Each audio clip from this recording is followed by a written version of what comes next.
In today's video, I'm going to teach you how to apply filters to Google Meet. Adding a bit of fun to your virtual meetings can be a great way to lighten the mood and keep engagements lively. So let's dive right into it.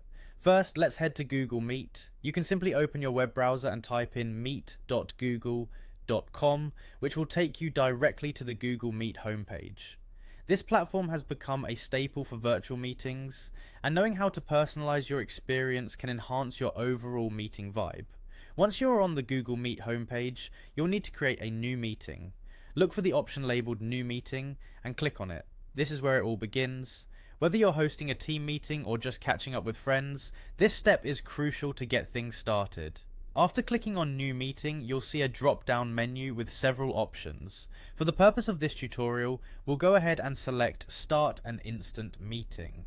Choosing this will launch a new meeting session right away without any further setup or delay. This option is perfect for spontaneous meetups or quick discussions. Once your meeting is up and running, direct your attention to the bottom right corner of the screen where you'll find the More Options button. It's represented by 3 vertical dots. Clicking on this will unveil a list of additional settings and customization possibilities that are designed to tailor your meeting experience to your liking. From the list that pops up, find and select backgrounds and effects. This feature is one that's often overlooked but is ever so helpful for creating an engaging meeting environment. Selecting this takes us one step closer to adding those fun, vibrant filters we've been talking about. Now we're almost there.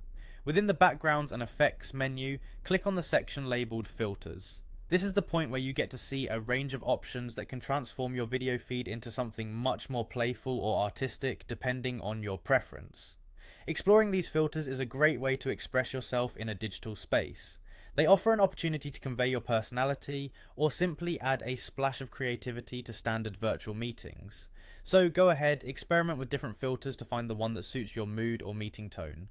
To recap, we started with navigating to Google Meet, initiating a meeting, and accessing the Backgrounds and Effects menu to explore filters. As we wrap up this tutorial, remember that adding filters is a straightforward process, yet it can have a big impact on how enjoyable and unique your virtual gatherings can be. So next time you're on a call, don't hesitate to use these features to enhance the experience for you and your participants. Thanks for watching, and enjoy adding some flair to your meetings.